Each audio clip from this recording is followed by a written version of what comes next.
रात के करीब 12 बजे थे। 30 साल की विधवा बहू कॉफी बनाकर अपने ससुर के कमरे में पहुंची। कहने लगी, ससुर जी मेरे साथ संबंध बनाओ और मुझे खुश कर दो।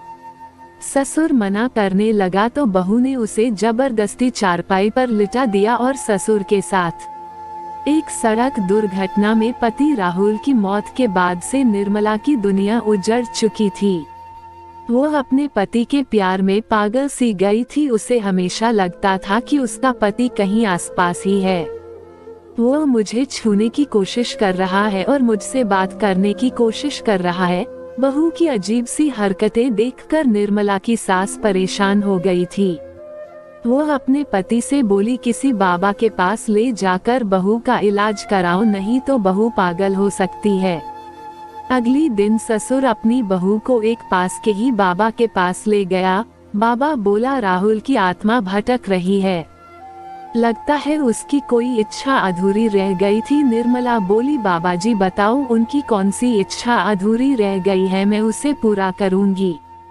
बाबा जी बोले, पहले राहुल की आत्मा को किसी के अंदर प्रवेश कराना पड़ेगा, तभी वह बताएगा कि उसकी कौन सी इच्छा अधूरी रह गई है। निर्मल बोली, बाबा जी मेरे शरीर में प्रवेश कर दो। तो बाबा जी बोले, वह पुरुष था इसलिए वो किसी पुरुष के शरीर में ही प्रवेश कर सकता है। फिर निर्मला बोली, तो मेरे ससुर जी के शरीर में करा दो, लेकिन ससुर मना करने लगा था। तभी बाबा ने उसके चेहरे पर कुछ फेंका तो उसके अंदर राहुल की आत्मा आ गई थी। बेटे की आत्मा सवार होते ही ससुर अजीब सी हरकतें करने लगा। वह निर्मल को गले लगाकर प्यार करने लगा था। ये देखकर निर्मला बहुत खुश हो गई। वह बोली, पति जी बताओ आपकी कौन सी इच्छा अधूरी रह गई है, मैं उसे पूरा करूंगी।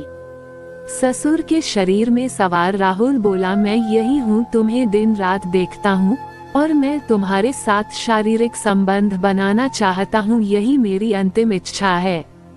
निर्मला बोली, ये कैसे होगा? राहुल बोला, मैं रोज रात को पिताजी के शरीर में सवार हो जाऊंगा और जैसे ही पिताजी खांसी करेंगे तो तुम समझ जाना कि मैं उनके शरीर में आ गया हूँ। पर ध्यान रहे तुम ये बात कभी भी किसी को मत बताना। निर्मला अपने पति से बहुत प्यार करती थी। वह हर हाल में पति की इच्छा पूरी करना चाहती थी। अगले दिन जैसे ही रात हुई ससुर ने खांसना शुरू किया। निर्मला समझ गई और तुरंत ससुर के कमरे में चली गई और दोनों रोमांस करने लगे थे। अब रोज रात को ससुर खांसी करता था और निर्मला उसके बिस्तर में चली जाती थी। ऐसा करते करते कई महीने बीत गए थे।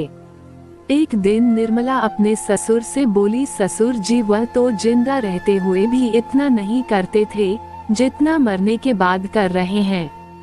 ससुर बोला, इसमें मैं क्या कर सकता हूँ? अगर तुम अपनी पति की इच्छा पूरी नहीं करना चाहती हो तो तुम्हारी मर्जी है। निर्मला तो अपने पति की इच्छा को हर हाल में पूरा करना चाहती थी, इसीलिए ये सिलसिला लगातार कई महीनों तक चलता रहा। लेकिन एक दिन निर्मला की सास ने दोनों को रोमांस करते हुए देख लिया। ससुर और बहू को नंगे बदन लिपटे हुए देखकर उसके पैरों तले जमीन खिसक गई।